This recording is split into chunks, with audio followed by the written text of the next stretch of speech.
আসসালামু আলাইকুম গাইস, সবাই কেমন আছেন? আশা করি ভালো আছেন। তা আপনাদের মাঝে আবার নতুন একটা ভিডিও নিয়ে আসলাম। আমি রবিউল ইসলাম।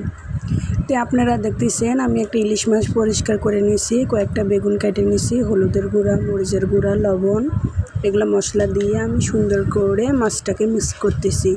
তো মিক্স করার জন্য সুন্দর করে নাড়াচাড়া দিয়ে আমি ভিতরটা মাখিয়ে নিচ্ছি, যাতে ভিতরটা সুন্দর করে মিক্সড হয়, যাতে কোনো অংশ ফাঁকা না থাকে।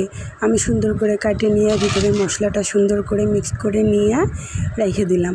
তো 5 মিনিট রাখার পরে আমি একটু আলুটা নিয়ে তেলটা গরম করে নিলাম। তো তেলটা আমার গরম প্রায় হয়ে গেছে।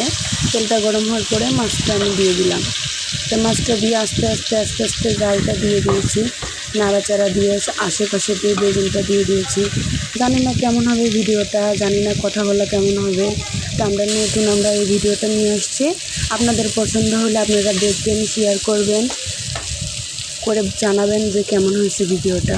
তো দেখতেছেন মাছটা প্রায় সুন্দর কালার চলে আসছে, আশা করি খেতেও ভালো লাগবে। তো এই সুন্দর কালার আসছে মাছটা, দেখতে পাচ্ছেন।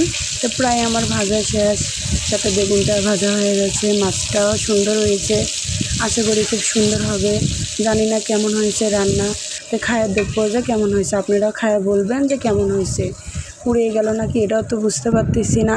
তো ভাজা প্রায় শেষ, তো আমি ভাতের উপরে মাছটা নিয়ে নিলাম। তো আমি তো ছেলে মানুষ পারতেছি না, পড়েই গেল।